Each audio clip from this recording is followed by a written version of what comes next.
Sofia. Saya akan menjelaskan materi tentang pergerakan nasional Indonesia. Di dalam materi ini memiliki dua subbab.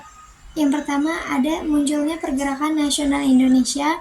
Yang kedua ada bentuk organisasi pergerakan nasional Indonesia. Yang pertama, munculnya pergerakan nasional Indonesia. Latar belakang pergerakan nasional Indonesia tidak terlepas dari peristiwa-peristiwa yang ada di Asia, seperti kemenangan Jepang atas Rusia 1901 sampai 1905, meningkatnya pendidikan rakyat, terbitnya surat kabar sebagai media komunikasi, serta adanya paham baru yang masuk ke Indonesia yang mempercepat tumbuh dan berkembangnya nasionalisme di Indonesia. Yang pertama ada pengaruh pendidikan. Adanya trilogi Van Deventer khususnya dalam bidang edukasi ternyata membawa pengaruh lahirnya sekolah bagi rakyat Indonesia. Meskipun pada kenyataannya, sekolah diperuntukkan untuk anak-anak penjajah, akan tetapi rakyat pribumi juga mendapatkan bagian dari usaha pendidikan tersebut. Sekolah yang diselenggarakan bagi rakyat pribumi digunakan untuk menghasilkan lulusan renah dan diangkat menjadi pegawai rendahan. Selain itu, juga tumbuhnya organisasi modern sejak tahun 1908 ditandai dengan organisasi pertama kali yang bernama Budi Utomo. Tumbuhnya golongan terpelajar Indonesia yang dapat melihat tajam akibat dari penjajahan. Tumbuhnya kesadaran kebangsaan melalui momentum 1908 yang puncaknya ada pada 17 Agustus 1945. Adanya perubahan dalam strategi mengusir penjajahan, tidak lagi menggunakan kekerasan bersenjata, akan tetapi diubah menjadi jalur diplomasi melalui organisasi modern. Yang kedua ada diskriminasi. Perbedaan perlakuan yang dijalankan oleh penjajah terhadap rakyat membuat status sosial rakyat semakin terpuruk. Rakyat pribumi ditempatkan pada golongan terbawah, sedangkan penjajah ditempatkan di golongan atas. Sadar akan perlakuan ini, para pemuda berangkat ke luar negeri untuk belajar tentang pengaruh ide-ide dari negeri barat. Yang ketiga, ada pengaruh paham baru. Paham baru yang berkembang di Eropa seperti nasionalisme, demokrasi, dan liberalisme juga masuk ke dalam wilayah daerah jajahan di Asia Afrika. Pengaruh dari paham baru inilah yang dapat membuka pola pikir rakyat untuk menggunakan kemampuan melawan ketidakadilan dan perampasan hak atas bangsa, sehingga ada kebangkitan yang melawan penindasan penjajahan untuk mewujudkan hidup yang merdeka. Yang kedua, ada bentuk organisasi pergerakan nasional Indonesia. Itu ada 8 penjelasan. Yang pertama ada Budi Utomo. Di era kebangkitan nasional ditandai dengan lahirnya Budi Utomo pada tanggal 20 Mei 1908 yang didirikan oleh Dr. Sutomo Soeradji dan Gunawan Mangunkusumo yang merupakan mahasiswa Stovia atau Sekolah Kedokteran Jawa. Sedangkan perintis dari Budi Utomo adalah Dr. Wahidin Sudirohusodo. Ia mendirikan studi Pons atau dana pelajar guna membiayai pelajar yang tidak mampu. Bidang gerak Budi Utomo yaitu sosial, ekonomi, dan kebudayaan. Ini tercapai dari tujuan yang akan dicapai oleh Budi Utomo.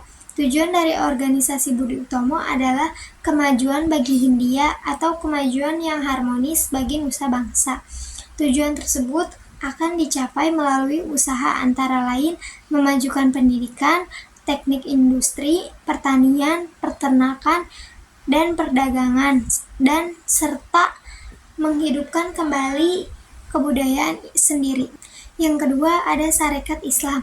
Pada tahun 1911 di Laweyan, Solo telah berdiri organisasi Sarekat Dagangan Islam atau SDI dengan diketuai oleh Samanhudi.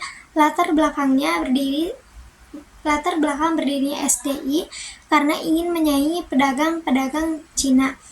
Dari tujuan utama yang ingin menyaingi pedagang-pedagang Cina pada akhirnya selain memajukan perdagangan SDI juga ingin memajukan agama Islam. Oleh karena itu, atas anjuran HOS Cokroaminoto, nama SDI diubah menjadi Sarekat Islam atau SI pada tahun 1912. Dengan nama baru yaitu Sarekat Islam, maka memiliki tujuan yaitu mengembangkan jiwa dagang, membantu pada anggota yang memiliki kesulitan dalam usaha meningkatkan derajat, memperbaiki pendapat yang keliru mengenai agama Islam, dan hidup menurut perintah agama. Yang ketiga ada Indespartij atau IP. Indespartij atau IP didirikan pada tanggal 25 Desember 1912 di Bandung oleh 3 serangkai, yaitu Dues Dekker, Danudirja Setiabudi, Jipto Mangunkusumo, Suwardi Soejaningrat atau Kiai Haji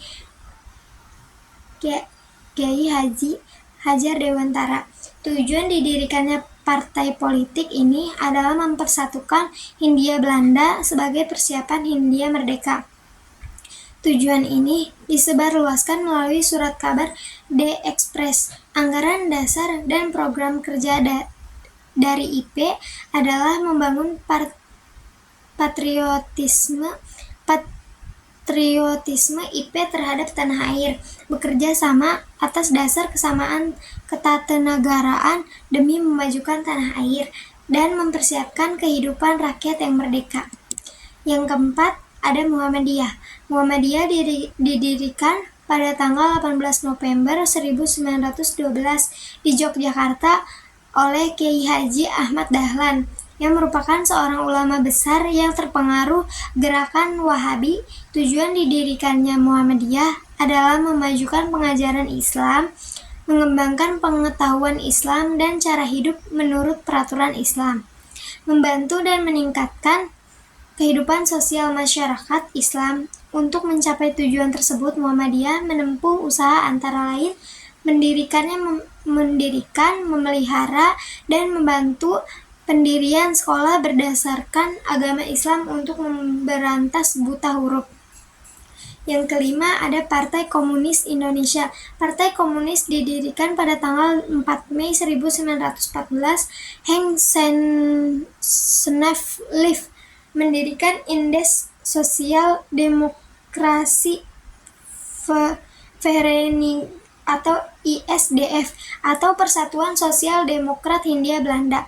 Keanggotaan awal ISDF pada dasarnya terdiri atas 85 anggota dari 2 partai sosialis Belanda, yaitu SDAP, Partai Buruh Sosial Demokratis, dan SDP, Partai Sosial Demokratis, yang aktif di Hindia Belanda. Setahun kemudian, anggotanya bertambah menjadi 134 orang. Pada tahun-tahun awal pendiriannya ISDF membatasi aktivitasnya pada diskusi teori masalah kolonial. Gerakan ISDF tidak berkembang karena tidak mengakar dalam masyarakat Indonesia. Yang keenam, ada Taman Siswa. Taman Siswa merupakan lembaga pendidikan nasional yang didirikan Suwardi Soejaningrat atau KI Hajar Dewantara di Yogyakarta pada tanggal 3 Mei 1922. Lembaga ini bertujuan untuk menyesuaikan sistem pendidikan dengan kebudayaan Indonesia. Yang ketujuh ada Partai Nasional Indonesia atau PNI. PNI berdiri pada tanggal 4 Juni 1927 di Bandung. Didirikan oleh Ir Soekarno, Dr. Jipto Mangunkusumo, Ir Anwari, Mr. Sartono, Mr. Sunaryo, Mr. Budianto, Dr. Sanusi, dengan tujuan utama yaitu kemerdekaan Indonesia. Tujuan ini hendak dicapai atas asas-asas percaya pada diri sendiri.